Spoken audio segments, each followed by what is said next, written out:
Well, my friends, another month is gone and another one has started, so let's look at what I read in April and what I'm going to read in May. So stick with me. This is a new background if you've been here before. I am up at the trailer. The birds are in the main room and I've given them strawberries, but they're not being quiet. So we're letting them sort themselves out and we're hiding out in the bedroom. And Jerry's on the bed just snoozing away. Lola's on the couch. They just had a nice big walk. So I said the word and he didn't even open his eyes. So, you know they're tired. But yeah, let's get into what I read in April. I can't believe the month of April is already over. I read 6 books. So, and I don't have the books here, so we're just going to add them right here. The first book is Brothers Grimm retelling, and it is called A Sorceress Comes to Call. And this is about Cordelia, and Cordelia knows her mom is different, and her mom is a sorceress, and she keeps her quiet. Like, as a punishment, she'll like silence her, and she can't control her own body, and her mom doesn't let doors on the houses, on the bedrooms, like weird stuff, right? So one day her mom has her eyes set on this the squire. And so she says in the middle of the night, like, pack your bags, we're going. So she moves them in with this squire and his sister, who is unwed, and the sister, Hester, she's really cool. And she just sees the mom for what she is right from the beginning. And then she thinks, oh, maybe Cordelia is like her mom. But then she sees how Cordelia shrinks away from her mom and that she's like silent at dinners and stuff like that. So Hester knows that to save her brother, the squire, from this sorceress, that she's going to have to outwit the sorceress. So this was a really good book. It wasn't that thick, and I would give it about 3 stars. It was pretty good. Okay, so the next book I read was 6 Days in Bombay by Alka Yashi, I believe you pronounce the author's name. So this book was provided me by NetGalley, and NetGalley provided me an ebook arc of it. So I read this before it was published, and it was so good. I believe I gave it 5 stars. Yes, I did. So this is about Sana in the 1930s in Bombay, and she's working as a nurse, and her mom are like struggling. They're struggling to pay the bills, and so Sana is like trying to work as much as she can. So she gets paid more as a night nurse, so that's the job she picks. And so then she meets Mira, and Mira is a famous artist that has been admitted to the hospital, and they become quick friends. And Mira tells her all these stories, and Sana's like, wow, there's such a big world out there, because she lives in such a small world of just looking after her mom and going to work and whatever. Anyway, so Mira's released from the hospital. They go to like this nice big party, and Sana thinks everything's great. The next day she finds out Mira is readmitted to the hospital, and unfortunately she passes away. Sana kind of takes the fall for it, but Mira, before she passes away, leaves Sana a note saying, can you take these paintings to these people and as my last wishes. So Sana goes on this great adventure.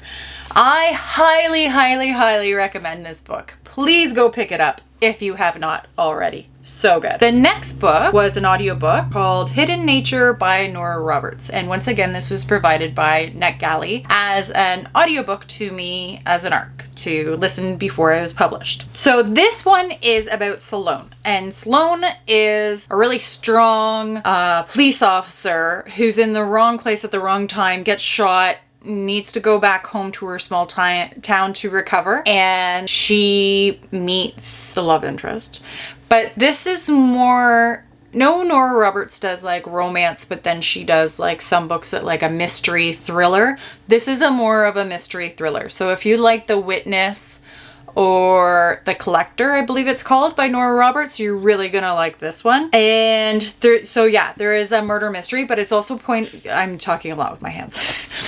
There's also different point of views. So you actually see the point of view of the murderers, and then it flips back. And you don't get, know how some books you get really annoyed when it's flipping back and forth, dual POV? You don't get annoyed with this. It's just constantly building this story. Very good. Highly recommend it. 4 stars. So the next book was The Love Haters by Catherine Center. And this one was also provided to me by NetGalley as a ARC audiobook. So this one it's about Kate, and Kate has 2 choices. She can lose her job, or she can go profile a Coast Guard swimmer. But the problem is she can't swim. So she's like, I'm just going to fake it till I make it. Flies out to Key West. There is drinking games. There is this group of older ladies that are so funny, and hurricanes. So, and animals, like the male interest dog. He's just so funny. Anyways, highly recommend this book. I was kicking my feet. I was laughing out loud. I highly, highly recommend this book. 5 stars. Okay, so the next book I actually owned, and it was called The Road of Bones by Demi Winters. And this is the first, I don't know if it's a trilogy or duology. So this book is about Scylla. And Scylla, her mother's passed away. She's with her father, and her father unfortunately passes away, and she has to go on the run because this queen wants to kill her. She has no idea why this queen wants to kill her. So she runs through this, she knows she has to get to Copa. So she goes through this forest that is like, it has monsters, whatever in it. She sneaks onto this wagon, but she didn't know that the wagon was this Blood Axe crew, I think it's called. So she makes a deal when she's caught. She makes a deal with them to get her to where she wants to go. The first half of this book, it was hard to get into because there was so much world building and words that I couldn't pronounce. and I was like, who and what and where? But it was worth it. So if you read this book, just know I found that it might be fine for you. But the first half of this book, I was on the struggle bus. And then it started picking up, and I'm so happy because I was like, oh, I might put this down. But then it started picking up, and by the end of this book, you're like, what? And it's totally setting you up for the next book. So now I've just ordered the next book. So this book I have rated 4 stars. And the only reason why it's a 4-star is because the first half of the book I was on the struggle bus. But highly recommend it. Let me know what you think of it. And then after that, I needed kind of like a cleanser, a little light read. So I read Mr. Fixer-Upper by Lucy Score. Now Lucy Score is my go-to now to just like refresh my brain. It is such a fun, light read. I love her book. So this is about Paige, and Paige is a producer of a reality TV show called Mr. Fixer-Upper. And then the main male interest is the main actor of the TV show, but him and his sister actually own a construction business, and they do this for a living. And so it's kind of enemies to lovers. He thinks that Paige is just one of the network goons, whatever. So then he gives like her flack, whatever. And then the way she she never loses her cool. The way she reflects his negativity, it is so good. It is awesome. Like I said, it is a good light read. You know, you can pick it up, put it down, and it was good. I rated it 3 stars. It was good. Okay, so that's what I read in April. And let's take a look at what I'm going to read in May. I am currently reading this book, and it's called This Book Will Bury Me by Ashley Winstead. The same author as In My Dreams I Hold a Knife. Okay, so this is about Jane Sharp. And Jane Sharp is a university student, and she is, having a good time. And then she gets a phone call that her dad is being rushed to the hospital. And unfortunately, he passes away. This was a trigger for me because my dad passed away a year ago. So the first couple chapters of this book, I just bawled. And I filmed it. And then I went away for a weekend at the cottage. And I was like, reading and bawling by myself. The footage was corrupted, and maybe that's for the good, because who wants to watch that? But anyways, going back to this book. So Jane's dad passes away, and she's finding it really, really hard to deal with it. It's hard. And so she kind of falls down this rabbit hole of online sleuths that try to solve murders. And she meets a new group of friends, and she goes in a different direction than what her life was being pointed to before the death of her father. So it is interesting. I find there's a lot of triggers in it. I just had to take a pause. And I don't know about you, I get mad at characters. And I just got mad at Jane for doing something. Now, I know, like, it's just a book. But I'm like, why? Why did you do that? So I'm taking a pause in this book. But that's what I'm reading right now. So far, so good. Just the triggers, I think I should have read it a year from now. Maybe 2. I don't know if it'll ever be the right time to read this book for me. But it's a good book. Anyways, I put that on pause. That's the book that will bury me. All right, so then I'm also reading The Gallagher Place by Julie Dorr. And I received this from NetGalley as an e-arc. And I am about 50% through this. And this is about family secret, siblings, misconceptions, and unsolved murder in the chilling debut of New York Times Dutchess County. When Marlo, an illustrator living in New York City, returns to the family bewitching Hudson Valley estate for the holidays, she discovers a murder on the property that draws her back into a haunting case of her teenage best friend's disappearance 20 years earlier. Marlo soon finds herself unraveling the tangled dynamics of the small town and the legacy of the summer home that holds both secrets and scars. What follows is a gripping mystery that weaves between past and present as Marlo confronts the fallibility of her own memory and the shocking truth about her lost friend, an ultimatum that will change the course of her life. Okay, so this, as it says, is a debut novel, but it's pretty good. I'm halfway through. I'll probably finish that today. I'm hoping. I want to know. Like, it's got me. I don't know who did it. I don't know. Okay, so this book I'm also reading. I think, halfway through it. It is True Meditations by Adyashanti.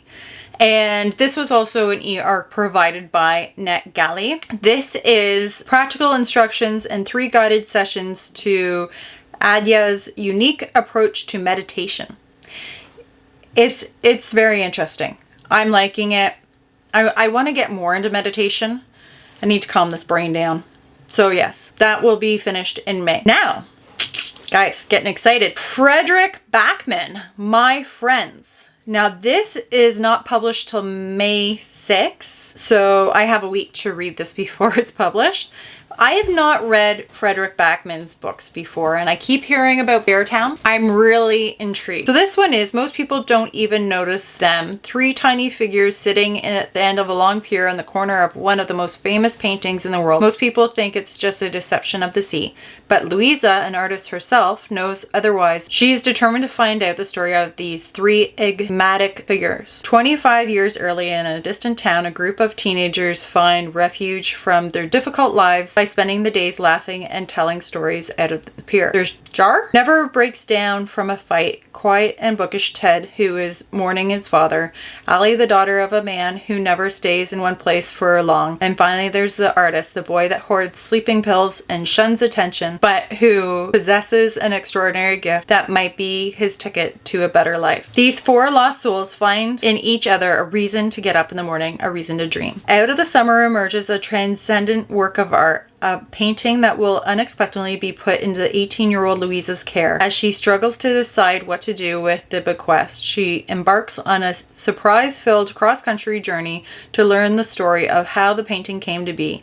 The closer she gets to the painting's birthplace, the more she feels compelled to unleash her own artist spirit. But happy endings don't always take the form we expect in the fresh testament to the transformative power of friendship and art. This one is being published September 30th. So this is Witch of the Wolves by Kaylee Archer. Once again, it's an e-arc provided by NetGalley. And this is Cordelia Levins, comes from a long line of powerful witches. She's been flying under the radar in a human world, focusing on strengthening her magic. She loves working at her aunt's apothecary in London, secretly serving supernaturals, until the truth about her family is revealed. She always assumes her enhanced sense of smell comes from the French perfumer father. But when Bishop Daniels abducts Cordelia at the request of her father, the Alpha, Cordelia learns she's a Lycan, sharing both witch and werewolf traits. She's brought to Trevelyan, the Pack estate, under the guise of protection from foreign threats who want to use her to continue their bloodline.